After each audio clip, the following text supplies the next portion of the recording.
ஸ்ரீ மாத்ரே நமக. நமஸ்காரம் ஃப்ரெண்ட்ஸ். இந்த வீடியோவில் நம்ம என்ன பார்க்க போகிறோன்னா சத்ரு சம்ஹார ஹோமம் பற்றி பார்க்க போகிறோம். ஸோ இந்த ஹோமம் பார்த்திங்கன்னா சுப்பிரமணிய சுவாமியோட ஹோமம்.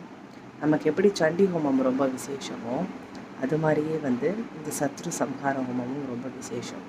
இப்போ கூட ரீசெண்டாக பார்த்திங்கன்னா சிஎம் விஜய் திருச்செந்தூரில் பண்ணியிருக்காங்க இந்த ஹோமம்னு ஒரு நியூஸ் கேள்விப்பட்டிருக்கோம். இந்த ஹோமம் ஜென்ரலாக பார்த்திங்கன்னா எதிரிகள் விலகிறது, பயங்கள் நீங்கிறது, அதை தவிர பார்த்திங்கன்னா மன அமைதி கிடைக்கிறதுக்கு, பில்லி ஏவல் சூன்யம் போல பிரச்சனைகள்லாம் நம்ம அதுலேருந்து வெளியில் வரத்துக்கு இந்த ஹோமங்கள் பண்ணுறாங்க.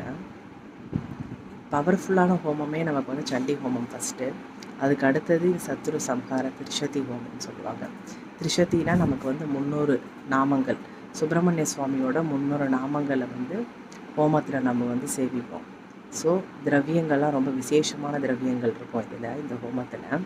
இந்த ஹோமங்கள் என்னென்னைக்கெலாம் பண்ணலான்னு பார்த்திங்கன்னா, பொதுவாக சுப்பிரமணிய சுவாமிக்கு உகந்த நாளான சஷ்டி திதியில் பண்ணலாம்.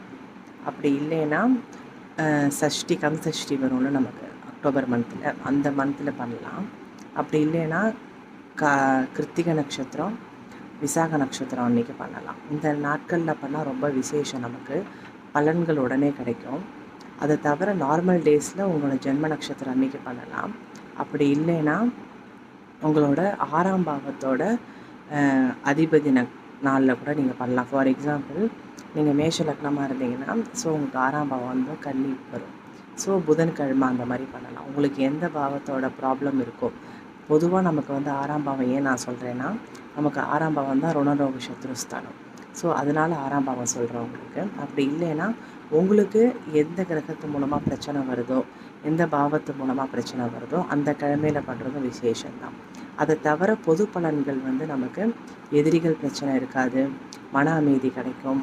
அதே மாதிரி எங்கே போனாலும் ஏதாவது ஒரு ப்ராப்ளம் இருந்துகிட்டே இருக்கும், அதெல்லாம் சால்வ் ஆகிடும். அதே தவிர பார்த்திங்கன்னா கண் திருஷ்டி, பயம் அதெல்லாமே போயிடும். ரொம்ப பவர்ஃபுல்லான ஹோமம். சண்டி ஹோமம்க்கு ஈக்குவலான ஹோமம் தான் சத்ரு சம்ஹார ஹோமம். சத்ரு சம்ஹார திரிஷதி ஹோமம்னு நம்ம சொல்லுவோம். ரெண்டுமே ஒரே மீனிங் தான். 300 நாமாக்களில் அர்ச்சனை பண்ணி சேவிக்கக்கூடிய ஸ்லோகம் ப்ளஸ் ஹோமம் தான் இந்த சுப்பிரமணிய சுவாமியோட ஹோமம். ஸோ அதை பற்றின டீட்டெயில்ஸ் ஆல்ரெடி நீங்கள் பண்ணியிருக்கீங்கன்னா கமெண்ட் பண்ணுங்கள்.